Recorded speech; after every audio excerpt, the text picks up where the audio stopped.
Hello students, welcome to education tap academy. मैं हूं आपके प्रज्ञा मैम और आज के वीडियो लेक्चर में हम क्लास 7 बाल महाभारत कथा का 26 चैप्टर 26वां अध्याय देखेंगे, राजदूत संजय। तो यहाँ पे जो है युद्ध छेड़ने ही वाला है, तो अब थोड़ा शांति संदेश के लिए जो है राजदूत भेजे जाएंगे। तो यहाँ पे हम देखेंगे राजदूत संजय जो है राजदूत बन के जा रहा है उसके बारे में। तो उपलब्धि नगर में रहते हुए पांडव ने अपने मित्र राजाओं को दूतों द्वारा संदेश भेजकर कोई 7 अक्षौहिणी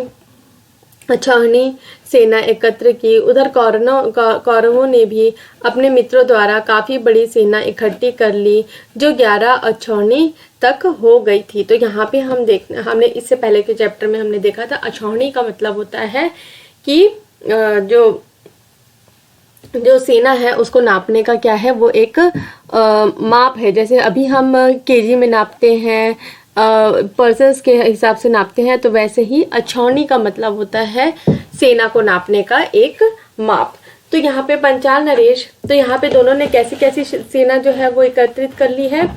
तो यहाँ पे कौरव के पास जो है वो 7 अक्षौहिणी, पांडवों के पास 7 है और कौरवों के पास क्या है 11 है। तो कौरव के पास क्या है, सेना बहुत बड़ी है। पांचाल नरेश के पुरोहित जो युधिष्ठिर की ओर से राजदूत बनकर हस्तिनापुर गए थे, नित्य समय पर धृतराष्ट्र की राज्यसभा में पहुंचे। यथाविधि कुशल समाचार पूछने के बाद पांडवों की ओर से संधि का प्रस्ताव करते हुए वह बोले, युधिष्ठिर का विचार है कि युद्ध से संसार का नाश ही होगा और इस कारण वे युद्ध से घृणा करते हैं। वे लड़ना नहीं चाहते, इसलिए न्याय तथा पहले के समझौते के अनुसार यह उचित होगा कि आप उनका हिस्सा देने की कृपा करें, इसमें विलंब ना कीजिए। तो पंचाल नरेश के जो पुरोहित है ना, हमने इससे पहले देखा कि द्रुपद जो है उसको बोला जाता है कि आप ही शांति संदेश पहुंचाने का काम करें। तो उनके जो पुरोहित है वो युधिष्ठिर की ओर से जो राजदूत बन के कहाँ जाते हैं, हस्तिनापुर जाते हैं। वहां पे कुशल समाचार कैसा ये रूल रहा है, यथाविधि मतलब जैसा कि रूल चला आ रहा है, वो उनका कुशल समाचार वगैरह पूछते हैं। उसके बाद बताते हैं कि पांडव जो है संधि करना चाहते हैं। तो संधि कैसे होगी कि आप उनका जो भी हिस्सा है वो वापस उन्हें दे दे। और युधिष्ठिर जो है उसे युद्ध वगैरह बिल्कुल पसंद, युद्ध से घृणा करते हैं, मतलब युद्ध से वो बचना चाहते हैं, युद्ध उन्हें पसंद नहीं है। यह सुनकर विवेकशील और महारथी भीष्म बोले, यही न्यायोचित है कि उन्हें उनका राज्य वापस दे दिया जाए। तो यह सब सुन के जो भीष्म पितामह है, विवेकशील एकदम मतलब दिल से अच्छे, और महारथी जो है भीष्म जो बोलते हैं, भीष्म पितामह बोलते हैं कि यही ठीक होगा कि उन्हें उनका राज्य वापस दे दिया जाए। भीम की बात कर्ण को अप्रिय लगी, अप्रिय मतलब अच्छी नहीं लगी। वह बड़े क्रोध के साथ भीष्म की बात काटकर दूत की ओर देखते हुए बोला, 13 बरस पूरा होने से पहले ही उन्होंने प्रतिज्ञा भंग करके अपने आपको प्रकट कर दिया है, इसलिए शर्त के अनुसार उनको फिर से 12 बरस के लिए वनवास भोगना पड़ेगा। तो वहां पे भीष्म की बात जो है इसको काट कर दूत की तरफ बोलते हुए कर्ण जो है उठकर बोलते हैं कि भाई इन्होंने प्रतिज्ञा ठीक से पूरी नहीं की है। अपनी प्रतिज्ञा जो 13 वर्ष का वनवास था और 1 वर्ष का अज्ञातवास था, उससे पहले ही अर्जुन जो है प्रकट हो गया। इस तरीके की बात बोलते हुए वो बोलते हैं कि अब उन्हें फिर से 12 वर्ष का और 1 वर्ष का 12 वर्ष का वनवास और 1 वर्ष का अज्ञातवास भोगना पड़ेगा। कर्ण के इस प्रकार बीच में उनकी बात काटकर बोलने से भीष्म को बड़ा क्रोध आया। वह बोले, राधा पुत्र, तुम बेकार की बातें कर रहे हो। यदि हम युधिष्ठिर के दूत के कहे अनुसार संधि ना करेंगे तो निश्चय ही युद्ध छिड़ जाएगा और उसमें दुर्योधन आदि सबको पराजित होकर मृत्यु के मुंह में जाना पड़ेगा। तो कर्ण जो है उसकी बात को बीच में काटते हुए भीष्म पितामह क्या बोलते हैं कि भाई अगर युद्ध हुआ तो निश्चय ये है कि यहाँ सबकी पराजय हो जाएगी और सबकी मृत्यु होना निश्चित है, तो इसलिए संधि कर लेना ही उचित रहेगा। भीष्म की बातों से सभा में खलबली मचते देखकर धृतराष्ट्र बोले, सारे संसार की भलाई को ध्यान में रखकर मैंने यह निश्चय किया है कि अपनी तरफ से संजय को दूत बनाकर पांडव के पास भेजा जाए। तो यहाँ पे जो है सभा में एकदम शोर शराबा होने लगा। फिर धृतराष्ट्र बोलते हैं कि मैं संजय को दूत बनाकर अपना जो निश्चय है उसको लेकर भेजूंगा वहां पांडव के पास। फिर धृतराष्ट्र ने संजय को बुलाकर कहा, संजय तुम पांडु पुत्र के पास जाओ, वहां श्री कृष्ण सात्यकी विराट आदि राजाओं से भी कहना कि मैंने सप्रेम उन सभी की कुशल पूछी है, वहां जाकर मेरी ओर से युद्ध न होने की चेष्टा करो। तो यहाँ पे धृतराष्ट्र जो है संजय को बुलाकर बोलते हैं कि तुम पांडव पुत्र के पास जाओ, उनका समाचार पूछो, उनके जो और साथी हैं उन लोगों का भी समाचार पूछो, उनको पास जाके बोलो कि युद्ध जो है हम नहीं करना चाहते हैं। संजय उपलब्ध को रवाना हो गए। वहां पहुंचकर युधिष्ठिर की सभा में सबको विधिवत प्रणाम करके बोले, धर्मराज महाराज धृतराष्ट्र ने आपकी कुशल पूछी है और कहा है कि वह युद्ध की बात नहीं करना चाहते, वह तो आपकी मित्रता चाहते हैं। तो संजय जो उपलब्ध नगरी पहुंचता है और युधिष्ठिर की सभा में जाकर जैसे जैसे धृतराष्ट्र ने कहा था वैसा वो जाकर कहते हैं कि वो मित्रता करना चाहते हैं। संजय की यह बात सुनकर राजा युधिष्ठिर बड़े प्रसन्न हुए और बोले, मैं तो संधि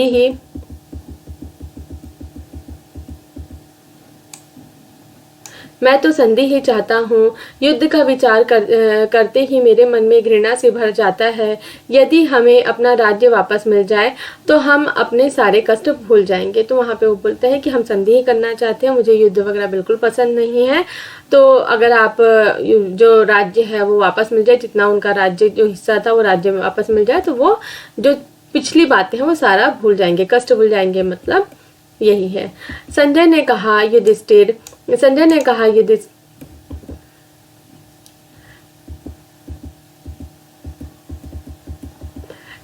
संजय की यह बातें सुनकर संजय ने कहा, युधिष्ठिर, धृतराष्ट्र के पुत्र ना तो अपने पिता की बात पर ध्यान देते हैं, ना भीष्म की ही कुछ सुनते हैं। आप सदा से ही न्याय पर स्थिर हैं, आप युद्ध की चाह ना करें। तो संजय जो बोलते हैं, युधिष्ठिर जो बताते हैं कि धृतराष्ट्र के जो पुत्र हैं वो उनका कहा नहीं मानते, भीष्म की भी बात को नहीं सुनते, लेकिन युधिष्ठिर को बोलते हैं आप सदैव न्याय प्रिय रहे हैं तो आप युद्ध को ना चाहें। संजय की यह बात सुनकर युधिष्ठिर बोले, संजय, श्री कृष्ण दोनों पक्ष के लोग के हित चिंतक हैं, वह जो सलाह देंगे वैसा ही मैं करूंगा। तभी श्री कृष्ण बोले, मैं स्वयं हस्तिनापुर जाना उचित समझता हूँ। मेरी यही इच्छा है कि कौरव से संधि की जा सकती हो तो की जाए।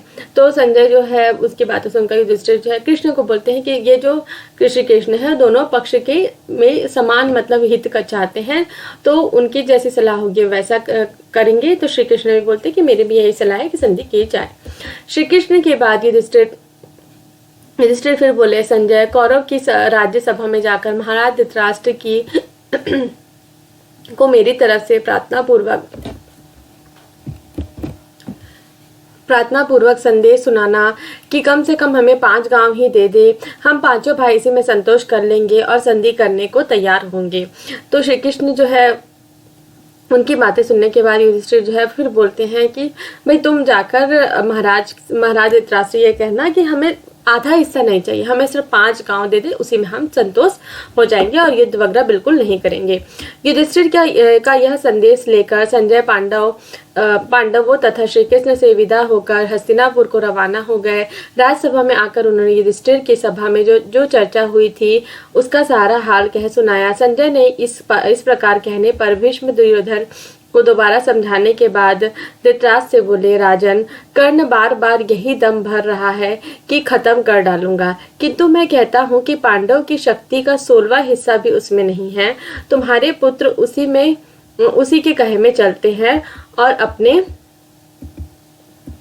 अपने नाश का आप ही आयोजन कर रहे हैं। तो यहाँ पे जो है जो भी चर्चा हुई संजय जाकर अपने जो महाराज है धृतराष्ट्र उसके पास बताते हैं। भीष्म फिर दुर्योधन को समझाते हैं लेकिन वो बिल्कुल नहीं मानता। वो बोलते हैं कि कर्ण जो है वो उसी की बात मानते हैं, जो दुर्योधन है और उसके भाई जो है उन्हीं उसी की बात मानते हैं, लेकिन कर्ण जो है उनकी जो शक्ति है, पांडव की शक्ति, उसका 16वां हिस्सा भी नहीं है और वो बार बार बस युद्ध के बारे में ही बोला जा रहा है। और इससे क्या हो सकता है, पूरा जो कौरव राज है उसका नाश हो सकता है। विराट नगर पर आक्रमण करते समय जब अर्जुन ने हमारा दर्प चूर कर दिया था, दर्प चूर मतलब जितनी भी सेना है, जितना भी घमंड है, सारा चूर कर दिया था। अभी इससे पहले के जो चैप्टर्स उसमें हमने देखा था, तब कर्ण वही तो था, है ना, तब वो कर्ण के बारे में बताते, कर्ण वही तो था, वो भी तो घायल हो गया था। गंधर्व जब दुर्योधन को कैद करके ले गए थे, तब यह डपोर शंख कर्ण कहाँ छिप गया था? डरपोक शंख मतलब डरपोक कर्ण कहाँ छुप गया था? गंधर्वों को अर्जुन ने ही तो भगाया था और दुर्योधन को उनके कैसे मुक्त किया था। तो गंधर्व जो है जब दुर्योधन को ले गए थे तब वो अर्जुन ने ही उन्हें भगाया था और दुर्योधन को मुक्त किया था। इसके बाद धृतराष्ट्र ने संतप्त मतलब बहुत दुखी होकर दुर्योधन को समझाया, बेटा भीष्म पितामह जो कहते हैं वही करना योग्य है, युद्ध ना होने दो, संधि करना ही उचित होगा। तो यहाँ पे फिर उन्हें समझाया जाता है दुर्योधन को कि युद्ध ना हो और संधि कर लिया जाए। दुर्योधन जो यह सब बातें सुन रहा था उठा और अपने पिता को साहस बांधता हुआ बोला, पिताजी आप भी कैसे भोले हैं, जो यह भी नहीं समझते कि स्वयं युधिष्ठिर हमारे सैन्य बल देखकर घबरा उठे हैं। सैन्य बल मतलब जो भी हमारी सेना है उन्हें देखकर घबरा उठे हैं और इसी कारण आधे राज्य की बात छोड़कर केवल 5 गांव की याचना कर रहे हैं। क्या उनकी इस 5 गांव वाली मांग से यह सिद्ध नहीं होता कि हमारी 11 अछौनी सेना देखकर युधिष्ठिर के मन में भय उत्पन्न हो गया है। इतने पर भी आपको हमारी विजय के बारे में संदेह हो रहा है, यह बड़े आश्चर्य की बात है। तो वो दुर्योधन जो है अलग तरीके से और अपने पिताजी को गंज कसते हुए बोलता है कि भाई आप समझ नहीं रहे हैं कि युधिष्ठिर जो हमसे डर रहा है, इसलिए क्या है वो अब 5 आधी राज्य को तो की बात ही छोड़ दिया, 5 गांव में ही संतुष्ट हो रहा है। तो इससे मतलब यह साबित होता है कि वो हमसे डर रहा है। तो अपने पिताजी को भी उल्टा सीधा बोलना चालू कर देता है। धृतराष्ट्र ने समझाते हुए कहा, बेटे जब 5 गांव दे देने से युद्ध टलता है तो बाज आओ युद्ध से, तुम्हारे पास तो फिर भी पूरा का पूरा राज्य रह जाता है, अब हट ना करो। लेकिन इस उद्देश्य से दुर्योधन चिढ़ गया और बोला, मैं तो सुई की नोक के बराबर भूमि भी पांडवों को नहीं देना चाहता, आपकी जो इच्छा हो करे, अब इसका फैसला युद्ध भूमि में ही होगा। यह कहते कहते दुर्योधन उठ खड़ा हुआ और बाहर चला गया। सभा में खलबली मच गई और इस गड़बड़ी से सभा भंग हो गई। तो धृतराष्ट्र जो है अपने बेटे को समझाते रहे कि 5 गांव ही दे दो भाई, बाकी राज्य तो तुम्हारे पास है। लेकिन वो मानने के लिए क्या है तैयार ही नहीं। अपने जिद पर हट मतलब क्या है, जिद पर अपने पड़ा हुआ है। और ये उपदेश सुनते सुनते जो है दुर्योधन इतना चिढ़ जाता है कि वो बोलता है कि मैं 5 गांव क्या, मैं तो सुई के नोक के बराबर मतलब थोड़ी सी भी भूमि पांडवों को देने के लिए तैयार नहीं हूँ। तो वो बोलता है कि युद्ध तो होना ही होना है और दुर्योधन जो है सभा से बाहर चले जाता है। इससे सभा में शोर मचना चालू हो जाता है और सभा भी भंग हो जाती है। इधर संजय के उपलब्ध से रवाना हो जाने के बाद युधिष्ठिर कृष्ण से बोले, वासुदेव संजय तो महाराज धृतराष्ट्र के मानो दूसरे प्राण हैं। उनकी बातों से मुझे महाराज के मन की बात स्पष्ट रूप से मालूम हो गई है। मैंने तो कहला भेजा है कि मैं तो केवल 5 गांव से ही संतुष्ट कर लूंगा, किंतु ऐसा लगता है कि वे दुष्ट इतना भी देने को तैयार नहीं होंगे। इस बारे में आप ही सलाह दे सकते हैं। तो इधर जब संजय जो दूत है वो वहां से चले जाता है तो यहाँ पे दूसरा डिस्कशन हो रहा है युधिष्ठिर और श्री कृष्ण के साथ। तो वो बोलता है कि जो दुर्योधन है वो इतना दुष्ट है ना कि 5 गांव भी नहीं देने वाला है। तो वो उनसे सलाह पूछता है कि क्या करना चाहिए। युधिष्ठिर की बात सुनकर श्री कृष्ण ने कहा, युधिष्ठिर मैं भी एक बार स्वयं हस्तिनापुर जाने का इरादा कर लिया है। तुम लोगों के सतत्व को युद्ध से बचाने की चेष्टा करूंगा। यदि मैं सफल हुआ तो इससे संसार का कल्याण होगा। तो युधिष्ठिर की बातें सुनकर श्री कृष्ण बोलते हैं, मैं खुद जाना चाहता हूँ हस्तिनापुर और वहां पे जाकर उनको समझाने का प्रयास करूंगा कि युद्ध ना हो।